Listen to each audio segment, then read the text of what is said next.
They drilled us with questions afterwards. They get like 20 minutes Q&A. Like, you got 50 angel investors, all business owners, drilling with you with questions. We handled them all really well.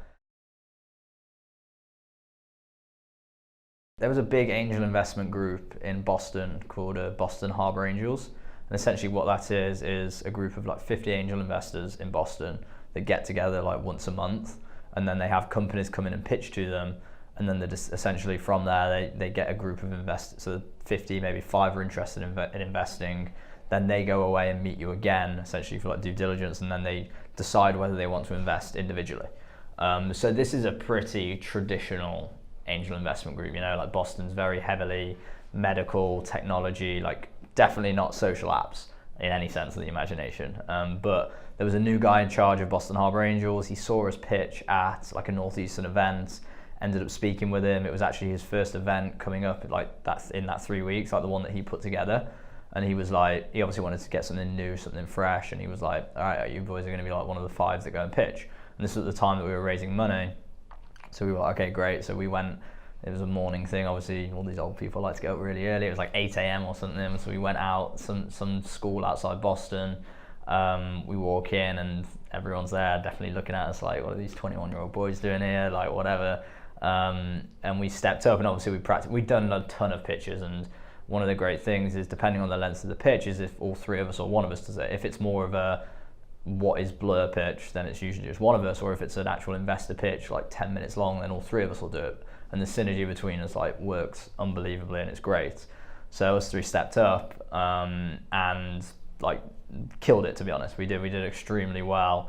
They drilled us with questions afterwards. They get like 20 minutes Q&A. Like, you got 50 angel investors, all business owners, drilling with you with questions. We handled them all really well. And obviously they don't really like give you any like feedback or anything, but one of the best things for us was we pitched at a school outside Boston. I think it was Babson or something, and the Babson entrepreneurship kids, students, were allowed in the room as well. So what they do is, once you finish, they send you out the room, and the angel investors get to talk amongst themselves. But obviously all the students were still in the room as well. So afterwards they came out and they were like, oh, you did really well. And we were like, because we were getting drilled with questions so much, we didn't really know how we did. And they were like, yeah, as soon as you left the room, like they started shitting on all the other companies, and we're like, yeah, these boys handled it like incredibly well. And then from there, the group of interested investors, which was obviously a small number because most of them would never even think about investing in an app in any sense of the imagination. Essentially, we met them and we got like a decent amount of our investment from that group. So it was cool just to get that validation of being like, yeah, we can step up into a room of 50 seasoned business owners that are old school investors and essentially like turn the tables on them, because they're obviously very like, who are these kids? And then by the end of it, they're like very impressed, and to hear that was pretty cool. That's one of our biggest like sell points, is the fact that we are our biggest users, you know. And I think that any company is brilliant for that, and it's like we see it and live it every day. Like, we're at university every weekend, seeing how people take pictures, seeing how they share them, seeing how they interact with new forms of social media, and there's no better validation than that. And they're like, and so a lot of questions we get is, okay, what saves a big event company or a big social media company doing the exact same thing as you're doing and building it in 2 weeks with all their engineers?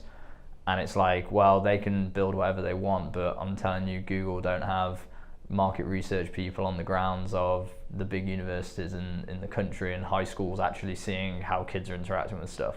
And the fact that we have that market insight, and we have like a big ambassador program all over the country that tell us how young people are interacting with events and what they want from events. And as we're moving into like other events like weddings, like seeing people a little bit older than us in that age bracket, like we are that generation, and there's really no better market validation than that, than having your founders as your biggest users.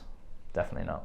I think you sell what you have, and we were like, we're not going to try and hide the fact that we're young and we're still in college. Like, let's not hide it, let's play into it, and anyone that likes that, brilliant. Anyone that doesn't, then fuck them. Like I was saying earlier, there's enough people in the world that it doesn't matter if someone's not interested in you from a business or a personal standpoint. Like, there's enough people where you can find the ones that love the fact that you're young and it's the first company and you are first time founders and you are still in college, and those are the people go after. Like, if someone's like, oh, I don't invest in a first time founder, it's like, fine, that's okay. So instead of trying to hide it, like we sell it, you know, like in the start of our pitch, sometimes we say like, yeah, we're 21 years old, like hi. And you just got to sell what you have and make it work to your advantage.